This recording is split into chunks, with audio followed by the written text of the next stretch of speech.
আসসালামু আলাইকুম। আজকে আমি তোমাদেরকে শেখাবো দুটি অঙ্কের সংখ্যার সাথে 11 কিভাবে গুণ করব ক্যালকুলেটর ছাড়া। চলো শুরু করি।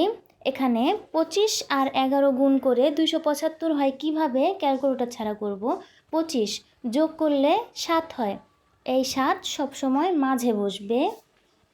25-এর সামনে 2 সামনে বসবে, 5 শেষে বসবে, হলো 275।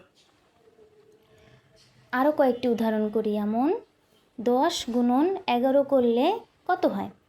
10 যোগ করলে 1 হয়, এই 1 মাঝে বসবে, বসালাম।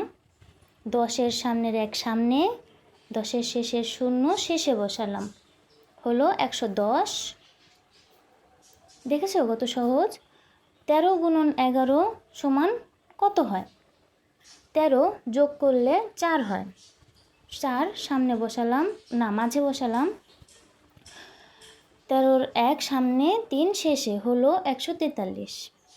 কিন্তু যে সকল অঙ্কগুলো যোগ করলে দুটি সংখ্যা আসে সেগুলো কিভাবে করব? 66 যোগ করলে 12 হয়, 66-এর শেষের 6 শেষে বসবে, শেষে বসালাম।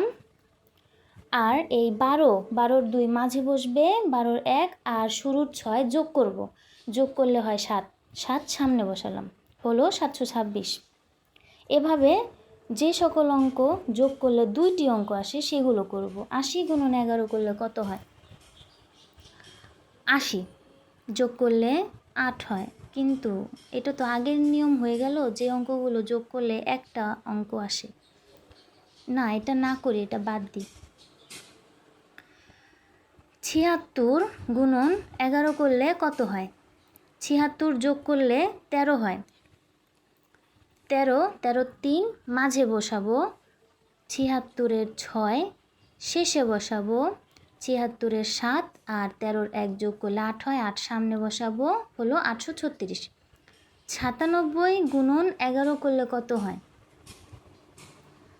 97 যোগ করলে 16 হয়, 16-র 6 মাঝে বসাবো, 7 শেষে বসাবো, 9 আর 1 যোগ করলে 10 হয়, 10 সামনে বসাবো। অঙ্কগুলো ভালো লাগলে এবং এমন মজার মজার অঙ্ক আরও পেতে চ্যানেলটি সাবস্ক্রাইব করে দিও। ধন্যবাদ।